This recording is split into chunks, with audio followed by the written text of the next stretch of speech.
الحمد لله وكفى والصلاة والسلام على سيد الرسل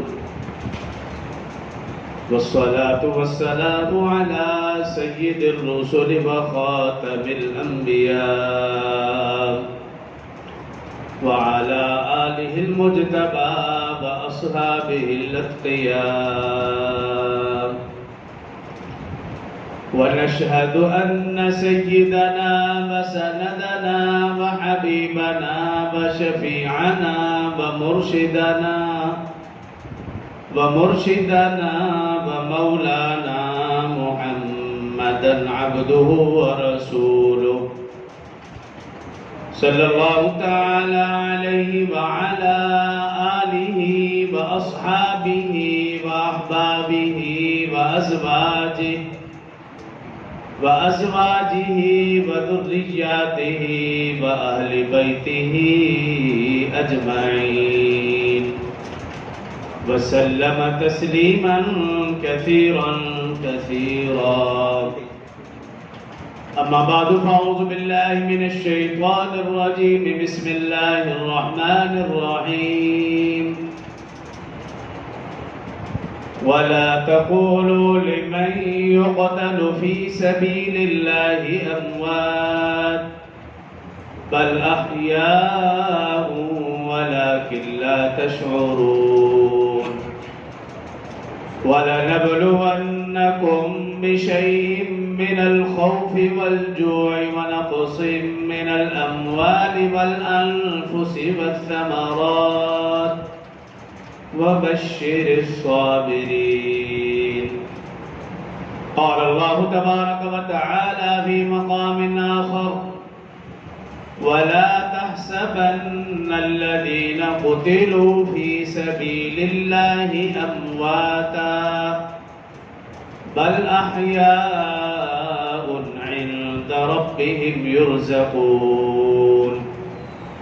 قال الله تبارك وتعالى في مقام آخر هو الذي أرسل رسوله بالهدى ودين الحق ليظهره على الدين كله وكفى بالله شهيدا. محمد رسول الله والذين معه أشداء على الكفار رحماء بينهم. قال الله تبارك وتعالى في مقام آخر هو الذي أرسل رسوله بالهدى ودين الحق ليظهره على الدين كله ولو كره المشركون.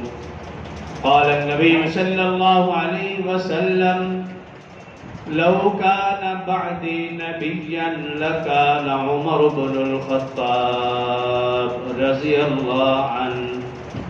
قال النبي صلى الله عليه وسلم أرحم أمتي بأمتي أبو بكر وأشدهم في أمر الله عمر وأصدقهم حياء عثمان وأقضاهم علي رضوان الله تعالى عليهم أجمعين. صدق الله العظيم وصدق رسوله النبي الكريم ونحن على ذلك لمن الشاهدين والشاكرين والحمد لله رب العالمين. तमाम अहबाब मर्तबा आवाज़ बुलंद नमाज वाला दुरूद शरीफ पढ़ लें। अल्लाहुम्मा सल्लि अला मुहम्मद व अला आलि मुहम्मद कमा सल्लैता अला इब्राहीम व अला आलि इब्राहीम इन्नका हमीदुम मजीद। अल्लाहुम्मा बारिक अला मुहम्मद व अला आलि मुहम्मद कमा बारकता अला इब्राहीम व अला आलि इब्राहीम इन्नका हमीदुम मजीद। रब्बि इश्रह ली सदरी वयस्सिर ली अमरी वहलुल उक़दतम मिन लिसानी यफ़क़हू क़ौली। रब्बि ज़िदनी इल्मन रब्बि ज़िदनी इल्मन रब्बि ज़िदनी इल्मा।